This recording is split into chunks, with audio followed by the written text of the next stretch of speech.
Agents of S.H.I.E.L.D. has introduced a lot of notable elements from the comics that none of the films had used yet. Characters like Mockingbird, even Quake, who is sort of a stealth character, of course, the Absorbing Man, Blizzard, but there's plenty more out there. Marvel has thousands and thousands of characters they could use. So we want to go over 9 different characters, or sort of groupings maybe, that we'd love to see on Agents of S.H.I.E.L.D. from the Marvel Comics. And I'm going to start out with one of those ones that say maybe this could happen, maybe not, which is Karnak from the Inhumans. Look, S.H.I.E.L.D. has gone way in on the concept of Inhumans, introduced a lot of them, but we kept thinking they're never going to touch the royal family as sort of the main team of Inhumans because there's an Inhumans movie coming. Right now, though, that movie doesn't have a release date. It kind of seems like it's been put on the back burner. Lots of rumors, will it happen, will it not? Even though they're saying it will happen eventually, maybe they could start to introduce the concept. We know this would be a lot of cooperation between the show and the films, but if they did it, Karnak is a great way to do it because he has no powers. He's a martial artist, never exposed to the Terrigen Mist, so it'd be a cool way to introduce one member of the royal family before presumably we meet them all in a movie down the line. Next up is Damage Control, who's actually been sort of Easter egg laid out through a few times in Iron Man movies, in Agents of S.H.I.E.L.D., so we know they exist. And last year we knew a TV show was being developed about them, a more comedic Marvel TV show.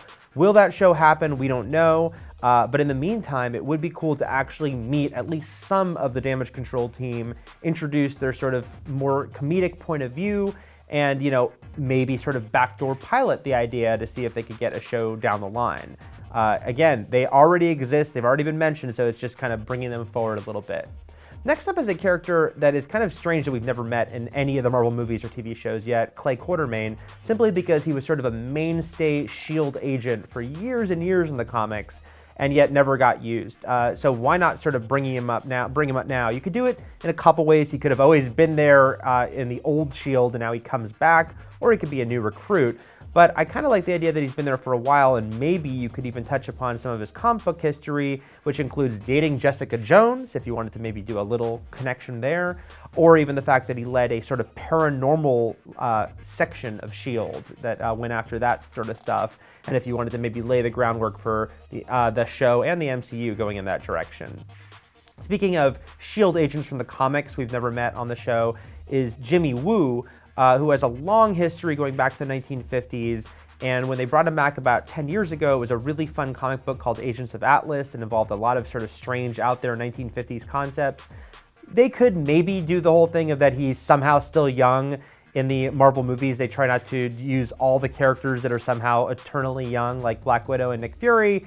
They leave aside those concepts. You could or you couldn't with Jimmy Woo, but he's a cool character, and I don't think they could go full Agents of Atlas here. I don't see the gorilla and the robot running around with him, but maybe you could sort of lay the groundwork for that down the line if you brought in Jimmy. Next up is a character connected to one I already mentioned, which is Absorbing Man is already part of Agents of S.H.I.E.L.D. on a recurring basis. We've met Carl Creel and seen him get his powers, and Titania is very connected to him. He's sort of the big love interest. She comes in and out of his life. The two of them have mostly been villains together, but had some times where they're a little more anti-hero.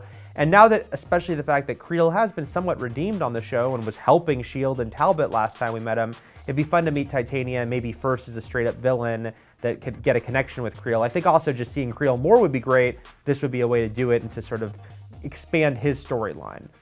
Next up is some characters that worked with Titania and Absorbing Man in the Masters of Evil, the Wrecking Crew. In some ways, this is going pretty big because they've been Thor villains, these guys, but so is Absorbing Man. And also their power level, they're all super strong. You know, one of them wears a helmet, one of them uses the sort of wrecking ball, but none of them have like crazy over-the-top powers. They're just big, strong guys that I think the show could pull off fairly easily. And again, you could introduce all 4 of them, or you could introduce 1 or 2 of them, and maybe down the line we meet all 4 of these guys. Next is Songbird. I chose her because, again, she has an interesting background where she was a villain, then she was a villain posing as a hero, then she became a hero eventually, and then the Thunderbolts and all of that. Thunderbolts is a concept that, again, who knows if the MCU will ever do that? Will they feel like it seems too similar to Suicide Squad now, the team of villains who sort of have to become heroes working together? We'll see, but I think Songbird would be a cool person to bring in. Also, what her power is, the Sonic Scream, hasn't really been used at all in Marvel, and even DC, when they did Black Canary on Arrow, her powers were a device. She didn't actually have that as an ability. So I think if you brought her into S.H.I.E.L.D., you could have Songbird kind of go all out. And I like her background and her sort of fighting to see if she's a villain or hero herself. Now we're going back to a character that was a big part of 1980s Captain America stories, Flag Smasher. Him and Ultimatum, this whole organization that were the anti-patriots. They didn't believe there should be any countries, and were sort of this strong political group. This seems like kind of a very easy fit for S.H.I.E.L.D. as far as a group, another organization that they could fight that has sort of a strong political bent and isn't really a super villain group per se. I mean, he wore a crazy costume, which you could or could not do a version of on this. But I think he would just be kind of a cool character as far as what does S.H.I.E.L.D. stand for, how much are they an American group versus a world defending group, and what this character wants to sort of destroy the entire idea of countries would be fun to put against Coulson and his team. Lastly is a character that I know is another stretch as far as we don't know what the MCU's plans are, but that is John Walker, aka Super Patriot, aka US Agent, the guy who replaced Cap as Captain America when the government said, we want to control Captain America, and Steve Rogers said no and took off. This could be someone they could use in a Cap movie down the line, so they might never be able to use him on the show. But if not, or again, if there was more cooperation to sort of seed a character on TV, maybe you could introduce him as a guy who is like being groomed by the government to be, if not the new Cap, their new representative. You could introduce him as Super Patriot, so he doesn't have to be Captain America, or just call him US Agent, since that's what he eventually ended up as. And I think it'd be fun, especially on S.H.I.E.L.D., because Coulson is a Captain America fanboy, has a lot of, strong, beliefs in Cap and idolizes him. So to see anyone who's meant to sort of take Cap's place in the government, I think would be sort of a great friction to show, because I don't think Coulson would probably like that idea. And the fact that Walker is usually just kind of a jerk, but thinks he's doing the right thing is a fun energy to throw in there as well. So those are our thoughts on 9 different characters or concepts you could introduce on Agents of S.H.I.E.L.D. from the comics we haven't seen yet in the MCU.